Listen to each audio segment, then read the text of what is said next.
জনাব তারেক রহমান, আপনাকে আমাদের অনুষ্ঠানে স্বাগত জানাই। আপনি আমাদের শুভেচ্ছা এবং কৃতজ্ঞতা জানবেন। আরও আছেন জাতীয় নাগরিক পার্টির যুগ্ম আহ্বায়ক ডক্টর তাজনুবা জাবিন। ডক্টর তাজনুবা জাবিন, আপনাকে আমাদের অনুষ্ঠানে স্বাগত জানাই। আপনি আমাদের সাথে যুক্ত হয়েছেন আর সেই জন্য আমাদের কৃতজ্ঞতাও জানবেন।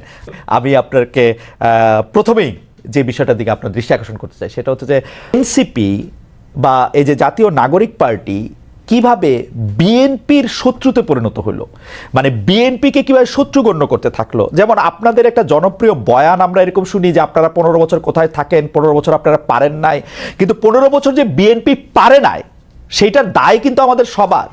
যেমন এই বৈষম্য বিরোধী ছাত্র আন্দোলন যখন জীবনের ঝুঁকি নিয়ে রাস্তায় এসে দাঁড়ালো, তারা যখন মরতে শুরু করেছিল, আপনিও প্ল্যাকার্ড নিয়ে রাস্তায় দাঁড়িয়েছেন, আপনি একজন পেশাজীবী।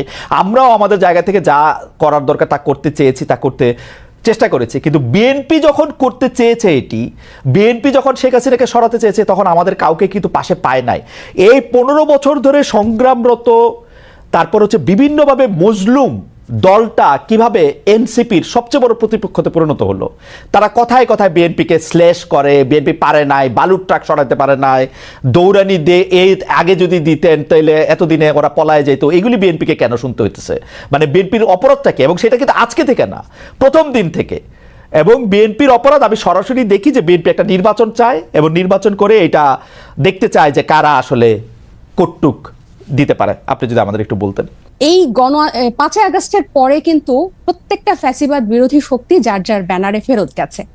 এখন যখন গণ অভ্যুত্থানটা নিয়ে প্রশ্ন ওঠে, গণ অভ্যুত্থানের ভাগিদার নিয়ে প্রশ্ন ওঠে, সবাইকে কিন্তু সমান সেটার অংশীদার তারা দাবি করে, খুব ভালো কথা। কিন্তু যখন ব্যর্থতা বা কোনো ধরনের জবাবদিহিতার মধ্যে পড়তে হয়, তখন কিন্তু শুধু ছাত্র তরুণদেরকে পড়তে হয় বা এই গুটি কয়েক ছাত্রকে ধরে পড়তে হয় যে, এবং এই শত্রু বা তারা 15 বছরে কিছু পারে নাই, এই কথাটা কিন্তু শুধু ছাত্র তরুণদের পক্ষ থেকে যায় না, এটা জনগণের পক্ষ থেকেও যায়।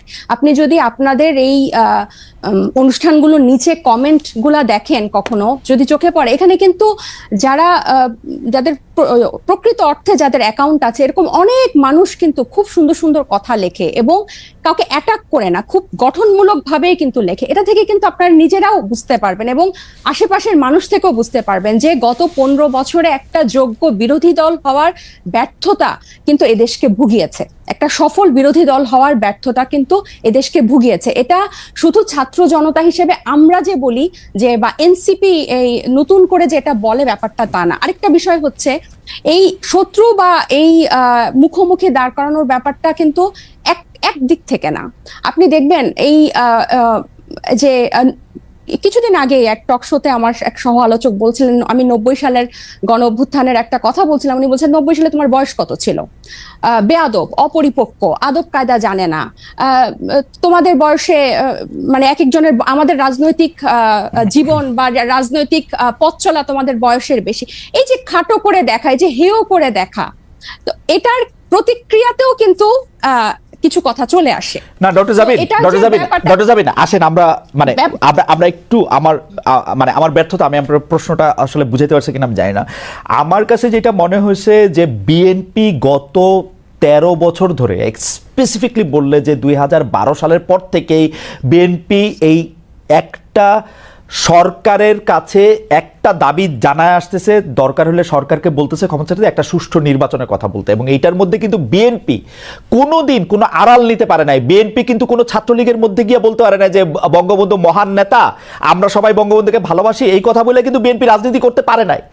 বিএনপিকে রাজনীতিটা করতে হয়েছে বিএনপির কথা বলেই, শেখ হাসিনার এগেনস্টে কথা বলেই বিএনপি রাজনীতি করতে হয়েছে। তার জন্য মামলা, মোকদ্দমা, জেল, জুলুম যত কিছু করছে, চা খাচ্ছে। বৈষম্য বিরোধী ছাত্র আন্দোলনের নেতারা কিন্তু শেখ হাসিনার বিরুদ্ধে ফেসিবাদী আন্দোলনে গেছে হচ্ছে অনেক পরে, অনেক জায়গার পরে। সেই সময় তাদেরকে আমরা মুক্তিযুদ্ধের স্লোগান দিতে দেখছি, তাদেরকে আমরা বঙ্গবন্ধুর ভাষণ দিতে দেখছি, এবং আমরা দেখছি যে তারা নানাভাবে নানা ধরনের আড়াল নিচ্ছেন।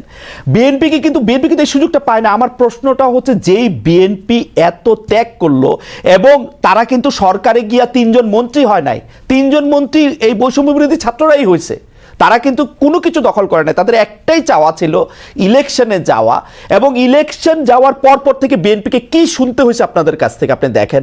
আমি ছোট করে একটু বলি, আমার মাফ করবেন, আপনাদের কাছে শুনতে হয়েছে বিএনপি নাকি আওয়ামী লীগকে পুনর্বাসন করতেছে। বিএনপি নাকি আওয়ামী লীগকে নিয়ে আসতেছে। আওয়ামী লীগ দিয়া বিএনপির নেতারা যেভাবে ক্ষতিগ্রস্ত হয়েছে তার 100 ভাগের 1 ভাগ বাংলাদেশে কেউ হয় নাই। এরপরও বিএনপি কেমনে শত্রু হইল এনসিপির, এইটার কারণটা কি? মানে বিএনপিকে ক্ষমতা থেকে ঠেকানোটা কেন এত জরুরি হয়ে পড়লো? এখানে এটা শত্রুতার প্রশ্ন না খালেদ ভাই। এই যে কেন শুধু সুষ্ঠু নির্বাচনই চেয়েছিল, নির্বাচন কেন্দ্রিক রাজনীতি তারা করেছে।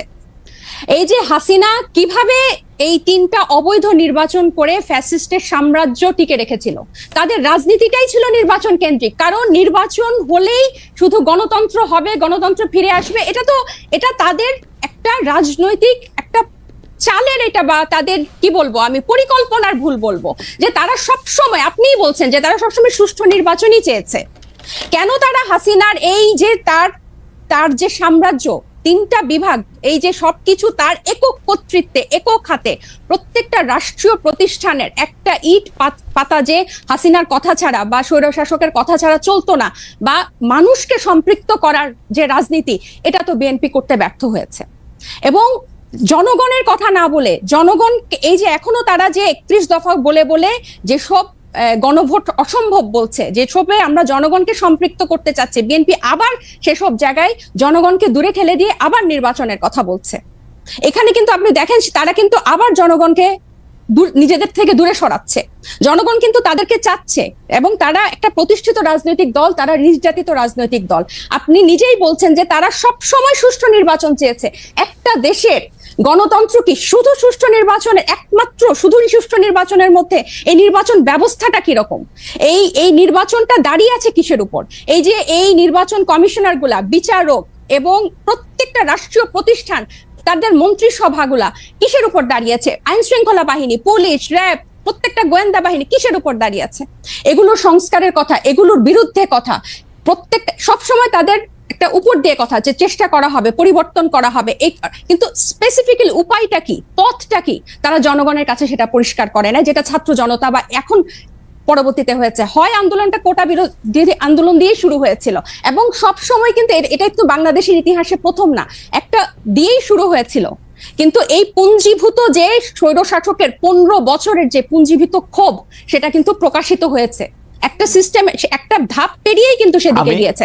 এবং আমি একটু বলি, এবং বিএনপিকে যে এই শত্রু মনে করা না, আমরা কিন্তু চাচ্ছি বিএনপিকে জাতীয় ঐক্যমত্য নিয়ে আমরা একসাথে সবাই মিলে আমরা ঐক্যমতে পৌঁছাই সংস্কারের বিষয়ে, যে মৌলিক কিছু সংস্কার হোক, তারপর নির্বাচন যে 2টা টাইম লাইনে আছে তার মধ্যেই হবে, এবং প্রত্যেকটা দল, নিবন্ধিত দল সেখানে অংশগ্রহণ করবে। এবং বিএনপির কেন্দ্রীয় নেতৃত্বের নিয়ন্ত্রণ স্থানীয় পর্যায়ে নেই। আমরা প্রশ্নটি এমনভাবে করতে চাই যে একই বিষয় কি এনসিপির জন্য সত্য না? এনসিপির কি সব জায়গায় নিয়ন্ত্রণ আছে? জামিন, আপনি শুনছেন কিনা আমি জানি না, মনিয়াপা শুনছেন কিনা আমি জানি না, আমি তো শুনছি এনসিপির পরিচয় দিয়ে স্থানীয় পর্যায়ে বহু লোক বহুভাবে চাঁদাবাজি করছে, বহু লোক বহুভাবে এনসিপির পরিচয় দিয়ে, সমন্বয়ক পরিচয় দিয়ে, আহ্বায়ক পরিচয় দিয়ে বহু লোক বহুভাবে চাঁদাবাজি করছে। এইটা আপনি এটাকে কিভাবে দেখেন? আর বিএনপির মানে বিএনপির কি প্রবলেম, সেটা নিয়ে এনসিপির বিবৃতি দেওয়ার কারণ কি? মানে এইটা এটা এটা এটা এইটা আপনি কি আসলে কিভাবে দেখেন? আসলে বিএনপির কারো দ্বারা যদি কেউ আক্রান্ত হয়, সে আইনের ব্যবস্থা নিতে পারে। আপনারা একটি রাজনৈতিক দল হয়ে আরেকটি রাজনৈতিক দলের কোথায় নিয়ন্ত্রণ আছে, কোথায় নিয়ন্ত্রণ নাই, সেটি বলার কারণ কি আসলে? কিছুদিন আগে প্রথম আলোর একটা জরিপ আমি একটু দৃষ্টি আকর্ষণ করতে চাই, যেখানে 7ই আগস্ট 2024 থেকে 31শে মার্চ 2025 পর্যন্ত একটা রিপোর্ট প্রকাশিত হয়েছিল বিএনপি এবং তার সহযোগী অঙ্গ সংগঠনের অপরাধের একটা তালিকা, যেখানে আর্থিক এবং মৌখিক সহিংসতা মানে হুমকি, চাঁদাবাজি, এটা ছিল 372টা, এবং শারীরিক সহিংসতার রেকর্ড ছিল, মানে মারামারি, সংঘর্ষ, সেটা ছিল 488টা, এবং মৃত্যু 70টা। এবং এছাড়াও আপনারা জানেন যে হাতিয়ায় আমাদের হান্নান মাসুদের উপর সংঘর্ষ হয়েছে, হামলা হয়েছে। এবং প্রত্যেকটা জায়গায় আপনি যে বললেন এনসিপির অসংখ্য প্রতিনিধি করছে, আমাদের কিন্তু এনসিপির একটা আহ্বায়ক কমিটি ছাড়া আর কোনো জায়গায়, আমাদের নাগরিক কমিটির বিভিন্ন কমিটি ছিল, কিন্তু এনসিপির কোনো জায়গায় এখনো কোনো প্রতিনিধি দেওয়া হয় নাই বা কমিটি দেওয়া হয় নাই। তো যারা অপরাধ করছেন বা যারা এই নাম ভাঙিয়ে, সমন্বয়ক নাম ভাঙিয়ে বা এখানকার আহ্বায়ক নাম ভাঙিয়ে যারা চাঁদাবাজি করছেন, তাদের কিন্তু গ্রেফতারও হচ্ছেন এবং তাদেরকে কিন্তু আইনের আওতায় আনা হচ্ছে। আরেকটা যেটা, এবং এই যে সত্যি মানে আপনার জনাব সার্জিস আলম, আপনাদের একজন নেতা, উনি যে 155টা গাড়ি নিয়ে ওখানে গেছেন, তার আগে হান্নান মাসুদও গাড়ি নিয়ে গেছেন, সেটাতে চাঁদাবাজি করছেন, সেটা অনেকেই বলতেছেন। আপনারা কি এটা তদন্ত করছেন? আপনারা তো এটা বিবৃতি পর্যন্ত দেন নাই, আমরা একটা চিঠি দেখছি ফেসবুকে। আপনাদেরই আরেকজন তাকে একটা প্রশ্ন করেছেন, মনে হচ্ছে যে এটা ছেলে খেলা। একটা লোক 155টা গাড়ি নিয়ে শোডাউন করতেছে, পরে আবার ব্যাখ্যা দিচ্ছে যে এটা তার দাদার টাকা, বাবার টাকা।